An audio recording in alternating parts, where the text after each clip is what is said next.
serta syukur kekal selamanya bagi Dia. Segala pujian, hormat serta syukur selama-lamanya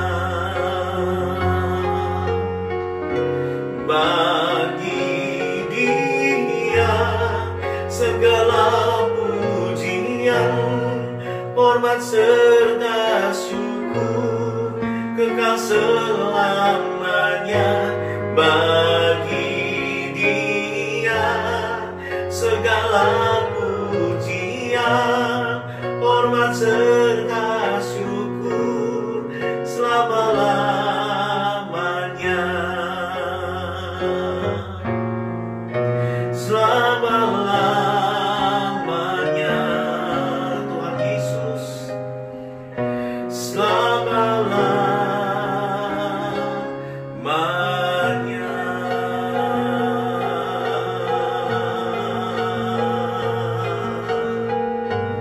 Amin. Terpujilah nama Tuhan. Mari saudara-saudara kita satu dalam doa. Tuhan Yesus, hari ini kami merayakan kematian, pengorbanan Tuhan Yesus buat kami. Kami bersyukur Tuhan bahwa hari ini kami bisa merayakan kembali korban domba anak Allah yang disembelih untuk menebus segala dosa-dosa kami, bahkan untuk menebus segala kelemahan kami, pemberontakan kami, bahkan segala penyakit dan kelemahan kami. Terima kasih Tuhan, kami masih bisa ketemu hari ini dengan Jumat Agung yang luar biasa. Dan biarkanlah Tuhan hari ini kami sama-sama mau menikmati firman Tuhan, kuasa Tuhan, dan menikmati korban tubuh dan darah Tuhan Yesus Kristus yang mendatangkan pemulihan, yang mendatangkan perlindungan, yang mendatangkan pengampunan, yang mendatangkan berkat dan kesembuhan buat setiap kami. Bicaralah Roh Kudus, hati kami terbuka, ubah kami, selamatkan mereka yang sedang menonton, jamah siapapun yang dengan tidak sengaja menonton, karena kami percaya tidak ada yang kebetulan bersama Tuhan. Di dalam nama Tuhan Yesus Kristus kami berdoa. Amin. Shalom saudara. Hari ini kita merayakan kematian Tuhan Yesus Kristus. Kita memuji Tuhan bahwa hari ini kita bisa sampai di Jumat Agung. Dan sebentar lagi kita akan masuk dalam perayaan Paskah. Kematian Tuhan Yesus Kristus. Kematian. Kata itu yang akan kita bahas hari ini. Kematian. Kata itu yang paling ditakuti orang hari-hari ini. Karena hari-hari ini begitu banyak kematian merajalela di mana-mana. Sebelum kita merayakan Jumat Agung pada pagi ini, kemarin seorang musisi besar Indonesia meninggal secara mendadak karena sakit meningitis dalam usia yang relatif muda. Hari-hari ini banyak orang meninggal di seluruh belahan dunia, termasuk di Indonesia. Dan kita masih ada di tengah-tengah wabah pandemik yang melanda seluruh bumi. Kita melihat dalam liputan ada orang-orang yang sedang sehat, berjalan di jalan, tiba-tiba dia jatuh, tiba-tiba dia tergeletak karena penyakit ini. Ada orang yang tiba-tiba gemetar karena demam yang tinggi, lantas tidak dapat diobati, lalu meninggal. Tidak sedikit dari orang-orang yang meninggal adalah orang-orang yang kita kenal dekat dengan kita. Rekan-rekan kita, mungkin saudara kita.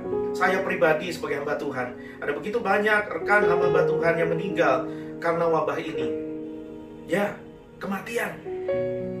Bahkan orang ateis pun hari-hari ini sangat takut dengan kata itu.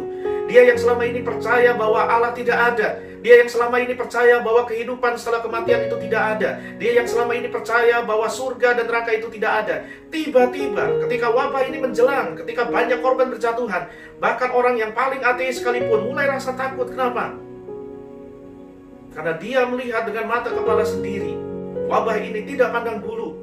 Baik orang Indonesia maupun orang luar negeri, baik orang Asia maupun orang Eropa, baik petinggi maupun rakyat jelata, baik orang kaya maupun orang miskin, mulai dari raja dan ratu Malaysia sampai rakyat biasa orang Indonesia, semua tidak ada yang kebal dari virus ini.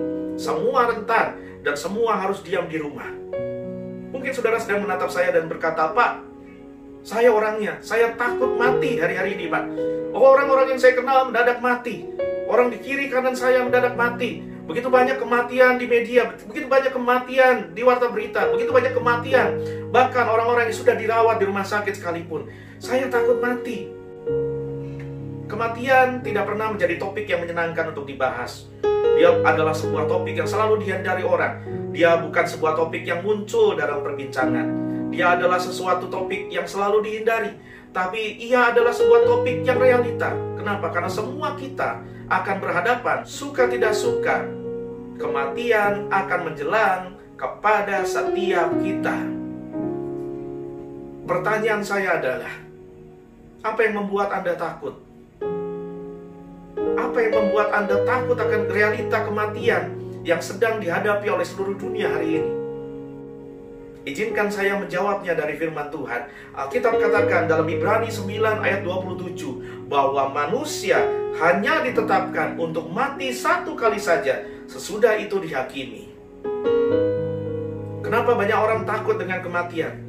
Karena sekalipun dia tidak percaya Tuhan, ketika berhadapan dengan maut, ketika berhadapan dengan kematian, maka jiwanya yang terdalam, hatinya yang terdalam, batinnya yang terdalam menyadari bahwa setelah kematian, dia harus berhadapan dengan tahta penghakiman Allah, dengan tahta pengadilan Allah. Tapi kenapa berhadapan dengan tahta pengadilan Allah membuat banyak orang takut mati?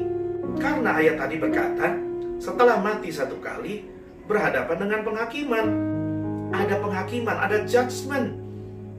Dan Anda yang sedang menatap saya takut karena jauh di lubuk hatimu yang terdalam, Anda tahu, kalau Anda berdiri di hadapan tahta pengadilan Allah, Anda tahu dan Anda tahu dan Anda tahu Anda tidak akan lolos dari pengadilan itu. Kenapa? Karena jauh di lubuk hati kita yang terdalam, kita tahu siapa kita tahu betapa buruknya kita tahu betapa bobroknya kita tahu betapa berdosanya kita. Sekalipun orang tidak lihat, sekalipun orang tidak tahu, sekalipun kita bisa sembunyikan baik-baik, tapi Tuhan kenal siapa kita, Tuhan lihat siapa kita, Tuhan tahu apa yang kita perbuat, sekalipun tidak ada yang lihat, Tuhan tahu, Tuhan lihat, malaikat catat. Bahkan batin kita akan bersaksi berhadapan-hadapan dengan hukum Taurat Tuhan. Hukum Taurat bukan cuma ditulis di atas 2 loh batu, di atas gunung Sinai yang diterima Musa. Hukum Taurat bukan cuma ada di dalam Alkitab, bukan cuma ada di dalam kitab suci, tetapi hukum Taurat itu ada di dalam setiap hati kita, menjadi hukum moral yang universal di setiap zaman dan generasi dan bangsa. Hukum Taurat yang berkata bahwa jangan mencuri, jangan berzina, jangan bersaksi dusta, hormati orang tuamu, jangan mengingini barang sesamamu. Kalau diteruskan sampai 10-nya, kita tahu bahwa kita sudah melanggar semuanya. Itu sebabnya kalau kita bercermin dengan hukum Allah, dengan hukum Taurat, kitab Roma ayat 3:19 mengatakan bahwa Allah oleh hukum Taurat mengatupkan mulut setiap kita, disumbat mulut kita, sehingga kita tidak sanggup untuk membela diri, sebab batin kita tahu kita salah. Dan seluruh dunia jatuh ke dalam hukuman Allah, karena seluruh dunia sudah bersalah. Masa iya, Pak? Iya. Surat Roma pasal 3 ayat 10 berkata bahwa tidak ada yang benar, seorang pun tidak. Ayat 23 berkata, sebab semua manusia telah berbuat dosa dan telah kehilangan kemuliaan Allah. Kalau kita berkata semua, artinya semua, tanpa terkecuali. Apapun jabatanmu, mau rohaniwan maupun jemaat, mau orang kaya maupun miskin, mau pebisnis maupun rakyat jelata, semua, mau presiden maupun menteri maupun apapun, kita tahu bahwa kita berdosa. Itu sebabnya banyak kita takut menghadapi kematian. Karena kematian akan melumpuhkan setiap potensi, kematian akan membinasakan semua impian, kematian akan menghentikan semua cita-cita. Tidak ada artinya semua kekayaan yang Anda kumpulkan, tidak ada artinya semua jabatan tinggi yang bisa kita capai, tidak ada artinya semua popularitas yang kita raih. Karena yang kita tahu bahwa Anda nonton di berita, mau orang kaya, mau orang miskin, mau orang populer, mau pejabat tinggi sekalipun, bahkan artis tenar sekalipun, ketika dia mati, tidak bisa banyak orang menemani. Karena di tengah pandemik seperti ini, hanya pihak rumah sakit dan negara yang punya wewenang menguburkan. Berhadapan dengan kematian, kita disadarkan manusia itu rapuh. Kita itu siapa? Waktu sehat, kita merasa pede untuk berbuat dosa, kita merasa pede untuk melakukan ini dan itu. Kita punya begitu banyak agenda, kita punya begitu banyak ambisi, kita punya begitu banyak cita-cita. Ada yang sibuk mengejar harta, ada yang sibuk mengejar ketenaran, ada yang sibuk bikin TikTok, segala macam. Tapi waktu Anda berhadapan dengan maut, those things doesn't matter. Ketika Anda berhadapan dengan maut, ketika kematian menjelang, ketika Anda berhadapan muka dengan kematian, Anda tahu semua kefanaan yang Anda bangun dalam hidup ini tidak ada artinya. Kematian adalah realita yang semua kita akan hadapi. Tetapi ketakutan manusia akan kematian dijawab Allah oleh kematian Yesus. This is the great escape. Ini adalah jalan keluar besar buat Anda yang sedang menatap saya sambil ketakutan. Ini adalah jalan keluar besar yang diberikan Allah untuk umat manusia, supaya berhadapan dengan maut, berhadapan dengan kematian, manusia yang sadar dirinya berdosa tidak perlu takut lagi. Tetapi Allah menyediakan jalan keluar oleh kematian Yesus. Apa maksudmu, Pak?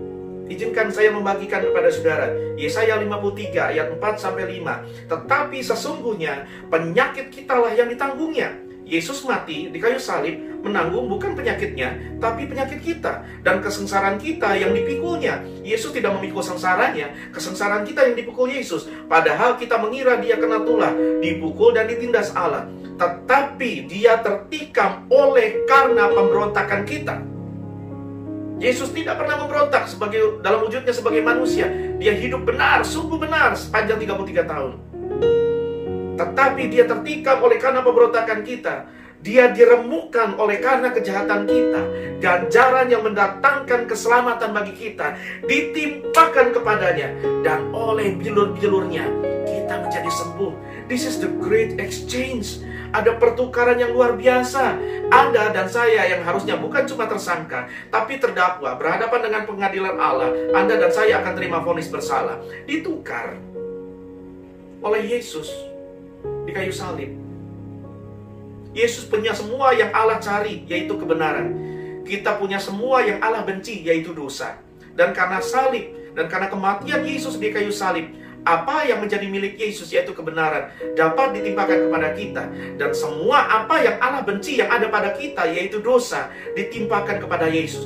Inilah pertukaran yang maha dahsyat itu. Inilah pertukaran yang maha besar itu. Di kayu saliblah keadilan Allah berjumpa dengan kasih Allah, sehingga manusia yang harusnya binasa bisa beroleh pengampunan dan dapat hidup kekal, sehingga kematian tidak lagi menakutkan.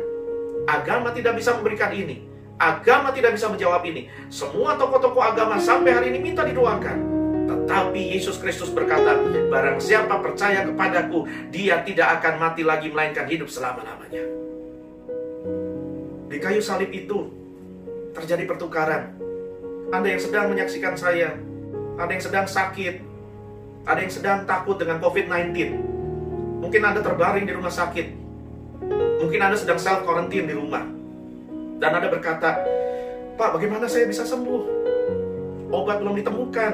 Tidak ada ahli di planet ini yang sudah menemukan antivirusnya. Pertukaran di kayu salib berkata bahwa penyakit kita ditanggung oleh Yesus. Dan oleh bilur-bilurnya kita menjadi sembuh. Kesembuhan tersedia.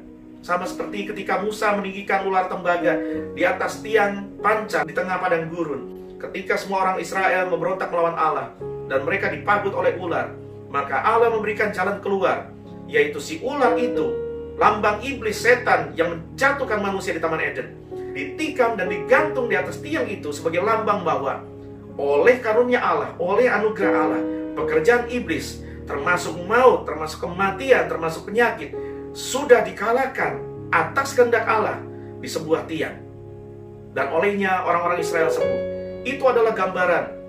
Kita umat perjanjian baru ngerti bahwa di kayu salib itulah pengorbanan Tuhan Yesus, yang dunia pikir Yesus kalah di kayu salib, adalah kemenangan yang sesungguhnya atas apa yang iblis kerjakan atas umat manusia, sehingga kutuk dan penyakit dan kematian masuk, diselesaikan di kayu salib oleh pengorbanan Yesus. Bukan cuma penyakit fisik, tapi penyakit batin ini, penyakit hati ini. Ayat ini berkata hati kita memberontak. Dosa bukan hilaf, dosa bukan tidak sengaja. Sebab yang saya tahu, setiap dosa yang Anda lakukan, tidak pernah Anda lakukan tidak sadar.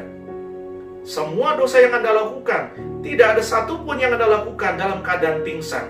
Semua dosa yang Anda lakukan atas keputusan sendiri, atas kemauan sendiri, dan itu adalah pemberontakan nyata melawan Allah. Dan oleh karenanya harusnya upah dosa adalah maut, kata Alkitab. Kita yang harusnya dihukum binasa kekal, tetapi Yesus binasa supaya kita bisa mengalami hidup kekal. Yesus menderita di kayu salib supaya bisa ditukar dengan kebahagiaan. Kebenaran Kristus ditukar dengan kesalahan kita. Penderitaan Kristus ditukar demi kebahagiaan kita. Maut yang Yesus alami ditukar dengan kehidupan kekal kita. Yesus remuk. Bahkan Alkitab katakan dalam Yesaya 53 ayat 10, tetapi Tuhan berkehendak meremukkan dia dengan kesakitan apabila ia menyerahkan dirinya sebagai korban penebus salah. Dalam kemanusiaannya, Al-Masih atau Mesias atau Kristus itu datang sebagai korban penebus salah, sebagai korban penebus dosa. Dan oleh kehendak Allah, dia bukan cuma dicambuk, dia bukan cuma ditikam, dia bukan cuma dipaku, tapi diremukkan. Dalam terjemahan versi bahasa Inggris dikatakan, yet it pleased the Lord to bruise him, it pleased the Lord to break him, it pleased the Lord to crush him.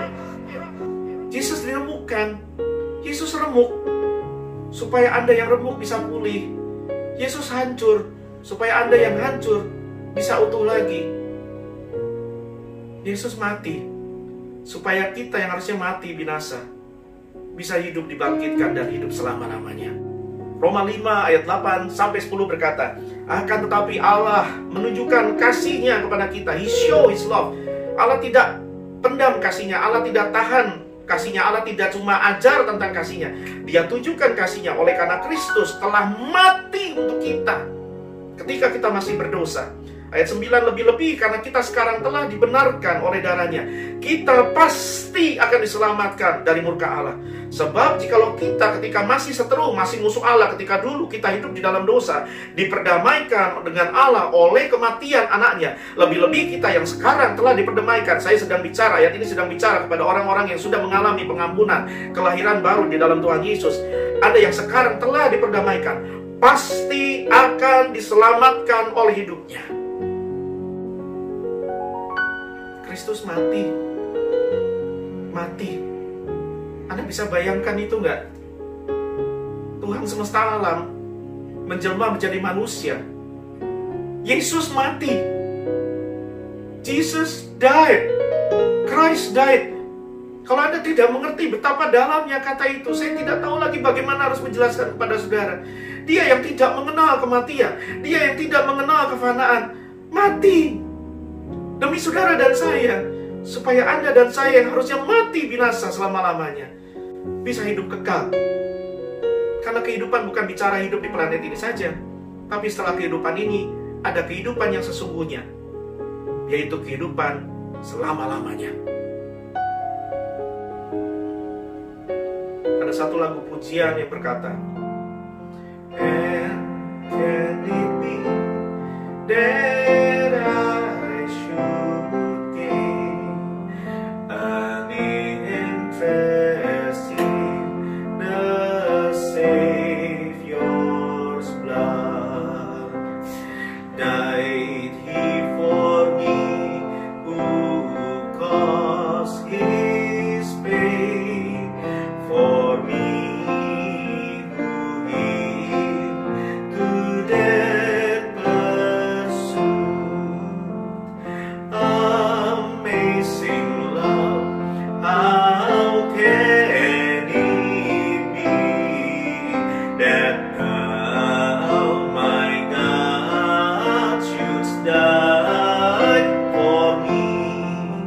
Amazing love, how can it be that now my God should die for me? Amazing love, how can it be? Sebuah kasih yang teramat besar, cinta yang teramat besar, kok bisa? Ketika Engkau Allah kok mau mati buat saya? Kok bisa saya beroleh keuntungan dari pengorbanan darah Juru Selamat? Dia mati bagi saya yang menyebabkan sakitnya, bagi saya yang menyebabkan penderitaannya, bagi saya yang bahkan sampai ke dalam alam maut pun dia kejar sampai dapat. Inilah cinta Tuhan yang luar biasa besar buat engkau dan saya. Inilah cinta Tuhan yang menyebabkan dia mati, supaya Anda yang bisa mati tidak lagi takut mati, karena dia yang maha hidup sudah mati, supaya Anda yang harusnya mati bisa hidup. Saudaraku, buat Anda yang berkata, "Pak, saya takut mati. Bisakah apa yang Yesus lakukan di kayu salib itu jadi milik saya? Bisakah saya tidak takut lagi dengan kematian? Bisakah saya lolos dari pengadilan Allah? Bisakah saya tidak binasa di neraka kekal, tetapi saya hidup kekal di surga yang mulia? Bisa enggak, Pak? Bisakah saya diselamatkan dari hukuman maut? Bisakah saya diselamatkan dari murka Allah?" Saya akan jawab dengan jujur. Jika saudara menyaksikan tayangan ini dengan ogah-ogahan, dengan malas-malasan, ketika lagu-lagu dinaikkan, ada main handphone, ada konser, seseorang harus maksa Anda duduk dan dengar firman Tuhan hari ini. Seseorang memaksa Anda harus datang di kebaktian keluarga secara online hari ini. Bukan cuma kebaktian di rumah, Anda online. Selama ini kalau Anda dipaksa ke gereja pun Anda online. Dan betul-betul tidak ada niat dalam hati Anda untuk merubah hidup. Saya kasih tahu, Anda tidak bisa diselamatkan. Dengar apa yang Alkitab katakan. Dalam Roma 2 ayat 5-6 berkata begini, "Tetapi oleh kekerasan hatimu yang tidak mau bertobat, engkau menimbun murka atas dirimu sendiri. Pada hari waktu mana murka dan hukuman Allah yang adil akan dinyatakan, dan ia akan membalas setiap orang menurut perbuatannya." Setiap kali Anda memutuskan, sekalipun Anda berkata Anda takut mati hari ini, tapi Anda memutuskan untuk tidak merubah hidup, untuk menunda pertobatan. Setiap kali Anda menunda pertobatan, engkau sedang menumpuk murka Allah. Murka Allah yang harusnya dijatuhkan ketika manusia pertama Adam dan Hawa berdosa di Taman Eden. Murka Allah yang harusnya kembali dilanjutkan dan diselesaikan pada zaman Nuh ketika semua manusia di bumi berdosa. Tetapi oleh belas kasihan Allah, manusia terus diizinkan berjalan sampai hari ini. Bahkan dia kirimkan anaknya sendiri. Anak Allah menjelma menjadi manusia, menderita, menanggung hukuman dosa yang harusnya saudara dan saya tanggung. Dan karena pengorbanan Yesus di kayu salib, murka Allah sedang ditunda, murka Allah sedang ditahan. Di Taman Getsemani Yesus berdoa, "Bapa, sekiranya mungkin cawan murka ini berlalu daripadaku." Tetapi Kristus merubah doanya dan berkata, "Bukan kehendakku, melainkan kehendakmu." Dengan kata lain, semua cawan murka Allah diteguk oleh Tuhan Yesus sampai habis. Dan setelah dia meneguk murka Allah sampai habis, dia berkata, "Sudah selesai." Dan Allah berkata tentang Kristus, "Inilah anakku yang kukasihi, kepadanya aku berkenan." Dan karena Allah berkenan atas pengorbanan Kristus, maka sepanjang masa ini yang Alkitab sebut, yang kita sebut sebagai masa anugerah, sebagai masa kasih karunia, murka itu sedang ditahan. Tetapi jangan coba-coba menunda, karena engkau dan saya tidak pernah tahu kapan masa anugerah berakhir atau kapan umurmu berakhir. Sebab itu, saya menjerit kepadamu hari ini. Waktunya telah genap. Kerajaan Allah sudah dekat. Sebab itu bertobatlah dan percayalah kepada berita Injil. Jangan tunda, kawan. Kau melihat kematian di kanan kiri. Untuk apa kau menunda pertobatan? Saya bicara bukan cuma kepada saudara yang belum Kristen atau yang tidak pernah sungguh-sungguh Kristen. Saya bicara kepada engkau yang rajin ke gereja, tetapi engkau tahu hatimu tetap memberontak. Kalau engkau betul-betul mau diselamatkan, saya tidak peduli Anda tidak pernah Kristen atau Anda sedang jadi Kristen ceritanya selama puluhan tahun. Anda tidak dapat diselamatkan sampai karya Roh Kudus menghasilkan kelahiran baru di hatimu. That works of the regeneration, the miracle of regeneration, menghasilkan hati yang berkata, "Tuhan, saya orang berdosa, saya tidak mau ditimpa murka, saya bersyukur ada Injil, saya bersyukur Yesus berkorban, saya bersyukur Yesus mati supaya saya hidup. Tuhan, ampuni saya orang berdosa." Dan Anda excited mendengar berita Injil hari ini, Anda excited dengar kabar gembira dari surga hari ini, yang berkata bahwa ada pengampunan buat orang berdosa. Kematian tidak lagi menakutkan buat semua manusia. Kenapa? Karena Yesus sudah mati supaya semua manusia berdosa dapat diampuni. Kutuk ditimpakan kepada Yesus supaya berkat dipindahkan kepada kita. Kematian dialami Yesus supaya kehidupan menjadi milik kita. Yesus diremukkan supaya Anda yang remuk bisa dikuatkan. Yesus hancur, di-crush berkeping-keping supaya Anda yang hancur bisa dipulihkan. Sampai karya kelahiran baru yang Roh Kudus taruh di hatimu itu bekerja, Anda tidak bisa diselamatkan. Sebab itu hari ini merataplah dan mengeranglah. Kita berkata, hendaklah tertawamu engkau ganti dengan duka cita, dan tarianmu engkau ganti dengan kain kabung, dengan ratapan. Sampai hatimu berkata, terima kasih Tuhan buat Injil ini. Terima kasih buat kematian Yesus. Oh Tuhan, aku orang berdosa. Aku harus berubah, selamatkan saya dari gaya hidup berdosa ini. Sampai itu terjadi di hatimu, maka Anda akan mengalami apa yang Alkitab katakan dalam Kolose 1 ayat 21-22. Juga kamu yang dahulu hidup jauh dari Allah, yang memusuhinya dalam hati dan pikiran, seperti yang nyata dari perbuatanmu yang jahat, sekarang diperdamaikan. Kita didamaikan antara Allah yang murka karena manusia berdosa, diperdamaikan di dalam tubuh jasmani Kristus oleh kematiannya, untuk menempatkan kamu kudus dan tak bercela dan tak bercacat di hadapannya. Karena kematian Yesus, Anda yang coreng-moreng akibat dosa, akibat pilihan-pilihan yang salah, akibat hidup dan hati yang terus memberontak terhadap Allah, bisa berdiri kelak di hadapan tata pengadilan Allah dan tampil sebagai orang yang kudus, tak bercela dan tak bercacat di hadapan Tuhan Allah semesta alam. Jika saudara menatap saya dan berkata, Pak, saya takut mati, tapi apa yang Bapak sampaikan dari Alkitab, saya mau itu. Jika engkau betul-betul mau hidup dalam damai sejahtera, bukan cuma damai sejahtera yang damai menjalani kehidupan, tetapi damai sejahtera yang tidak takut menatap kematian. Sebab Yesus sudah mati buat engkau, supaya dosamu diampuni. Kematian bukan lagi penghakiman, tetapi kematian membawa keselamatan. Anda pindah dari kefanaan, masuk dalam kekekalan, dan hidup selama-lamanya bersama Tuhan Allah kita. Jika engkau berkata, saya mau Pak, mari saudara-saudara buka hatimu dan ikuti doa saya. Ya Tuhan, hari ini aku mendengar firman-Mu, dan aku akui, aku takut mati.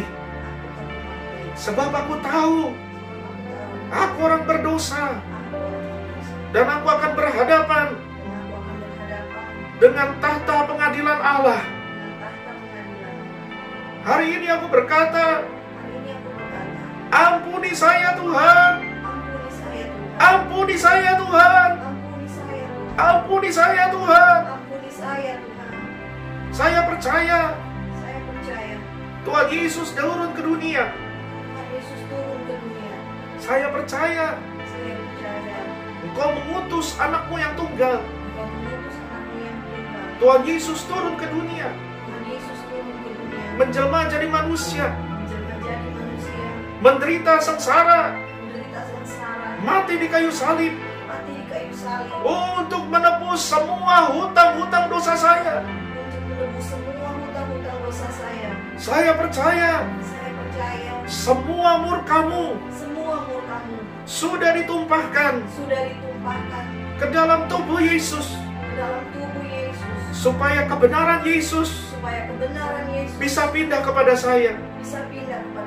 Saya percaya Yesus bangkit dari kematian, naik ke surga, dan menyiapkan tempat buat saya, dan akan datang kembali untuk menjemput saya, sehingga saya tidak perlu lagi takut akan kematian. Hari ini saya undang Engkau, Tuhan Yesus, masuklah dalam hatiku, beri aku hidup yang baru. Ubah hati saya yang memberontak dengan hati yang taat. Dan aku janji Tuhan, aku akan melayani Engkau dengan sisa umurku sampai aku mati. Saudara, Saya percaya jika engkau berdoa doa yang tadi kita doakan bersama, Tuhan Yesus sudah mengampuni engkau. Tuhan Yesus siap untuk memberikan kepadamu hidup yang baru. Itu sebabnya saudara, setelah saudara berdoa hari ini, cari gereja yang baik, gereja di mana Yesus disembah, gereja di mana Alkitab firman-Nya diberitakan. Cari gereja yang baik, cari pendetanya dan bilang, Pak, saya mau jadi pengikut Yesus, Pak. Tolong baptis saya, tolong muridkan saya. Dan saya percaya, hidup kekal, berkat yang baru, kesehatan, kesembuhan, perlindungan, damai sejahtera, sukacita menjadi milik bagian saudara. Bukan cuma dalam hidup ini, tetapi di hidup yang akan datang, ada dan saya menikmati kekekalan bersama Allah Bapa kita. Mari saudara-saudara yang sudah diperdamaikan dengan Kristus selama ini, kau yang sudah percaya, kau yang sudah serius selama ini menjadi pengikut Yesus, kau yang sudah dibaptis, bertobat, lahir baru, bersama-sama saya kita akan menikmati korban tubuh dan darah Yesus, perjamuan kudus. Kita akan masuki bersama-sama. Saya undang pemimpin liturgi di rumah saudara, baik ayah ataupun anggota keluarga yang tertua, untuk sekarang membagikan roti dan anggur pada semua yang hadir. Sambil roti dan anggur dibagikan, kalau tidak ada roti perjamuan atau anggur perjamuan, Anda bisa pakai roti tawar, Anda bisa pakai jus anggur atau teh tawar yang sudah disediakan. Mari kita arahkan hati kita sama Tuhan. Mari kita menyembah Dia sekali lagi. Dan kita katakan bersama-sama di hadapan Tuhan, Tuhan, kami percaya Engkau sayang sama kami. Jika nyawa Engkau beri, apalagi yang kami takutkan dalam hidup ini. Bahkan jika kami takut, khawatir, dan berbeban berat, kami bisa datang setiap saat kepada-Mu Yesus. Ketika aku berbeban berat, ku datang kepada Yesus. Dia berikan damai dan sukacita, sejahtera dalam hatiku. Terima kasih Tuhan. Ketika aku berputus asa, ku datang kepada Yesus. Dia bebaskanku dan lepaskanku. Kini aku jadi baru.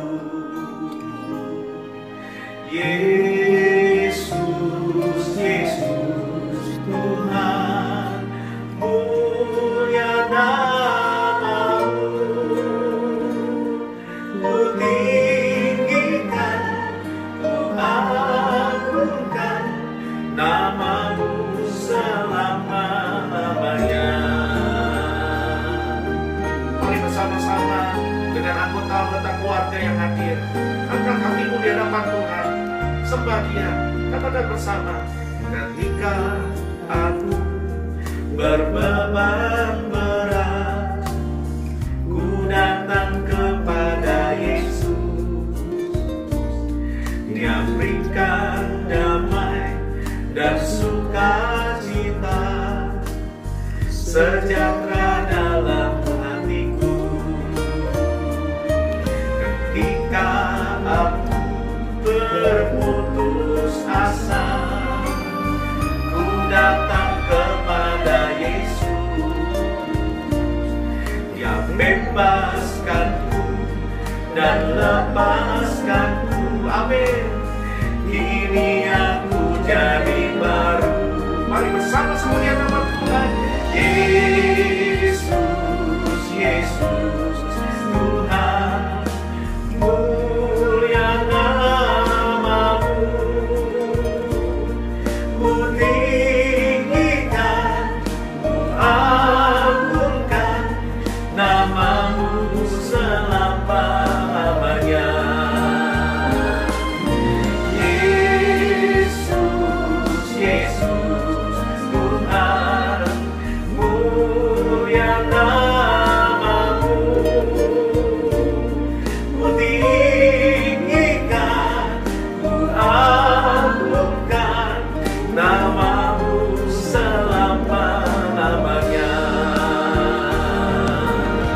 Kami percaya Tuhan Yesus pengorbananmu, kematianmu di kayu salib. Terjadi perpindahan yang besar, yang dahsyat. Segala kutuk kami Kau angkat, supaya segala berkat tercurah.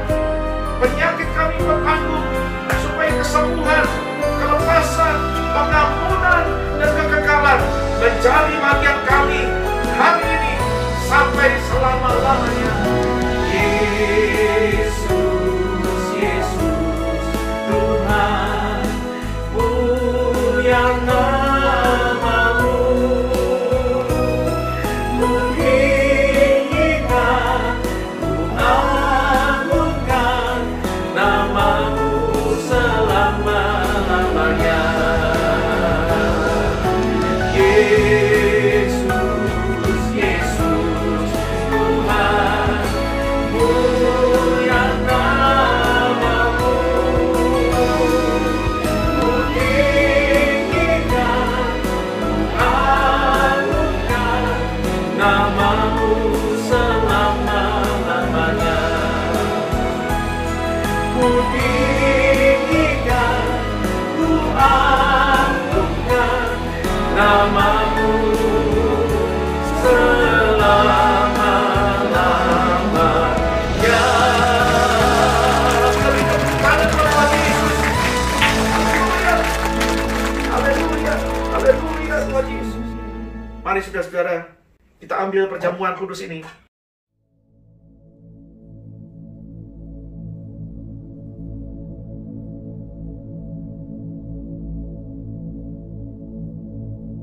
Bersama-sama dengan kami di sini, saudara-saudara yang ada di rumah-rumah, baik keluarga-keluarga maupun sesama teman, ataupun mungkin Anda seorang diri, kita angkat sama-sama roti ini.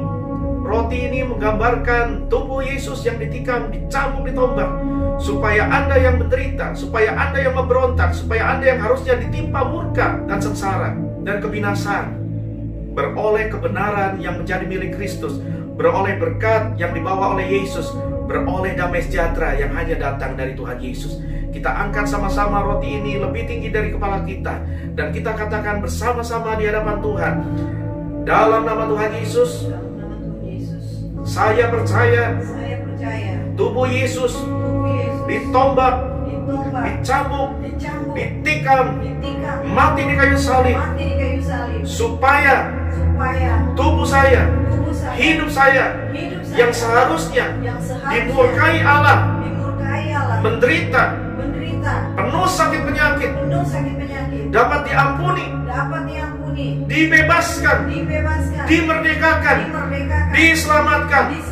Tubuh Yesus ditikam, tubuh Yesus dicambuk, supaya oleh bilur-bilurnya saya disembuhkan. Mulai dari ujung rambut sampai ujung kaki, saya sempurna, diampuni, dan dikuduskan di dalam nama Tuhan Yesus. Inilah tubuh Yesus Kristus. Mari kita makan sama-sama. Inilah tubuh Yesus.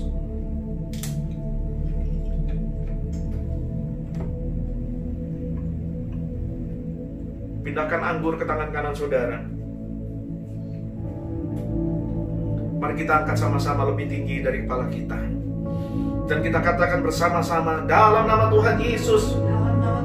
Inilah darah Yesus Kristus sebagai perjanjian yang baru dan kekal, yang memberikan kami pengampunan atas dosa-dosa kami, yang mematahkan dalam hidup kami segala kutuk akibat dosa, segala kutuk keturunan, yang oleh darah Yesus, segala jampi-jampi, segala kuasa gelap, segala roh jahat dipatahkan, dan di dalam nama Tuhan Yesus, oleh darah Yesus, kami disucikan, kami dibenarkan, dan kami dikuduskan untuk hidup dipisahkan bagi Allah.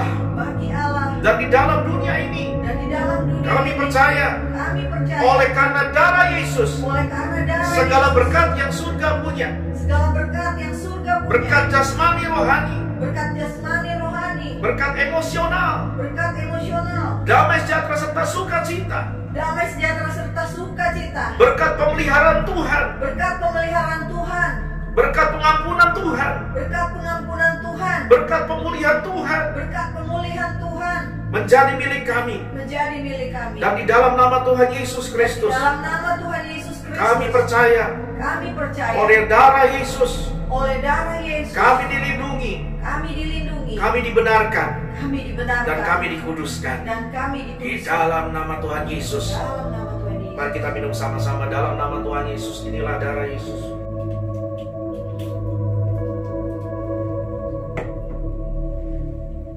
Mari kita buka tangan kita sama-sama. Tuhan, terima kasih untuk korban tubuh dan darah-Mu, untuk kematian-Mu Tuhan, yang mendatangkan kesembuhan bagi sakit kami, mendatangkan perlindungan Tuhan, sebagaimana anak-anak Israel ketika tulah turun atas Mesir, ketika anak-anak sulung Mesir semua mati.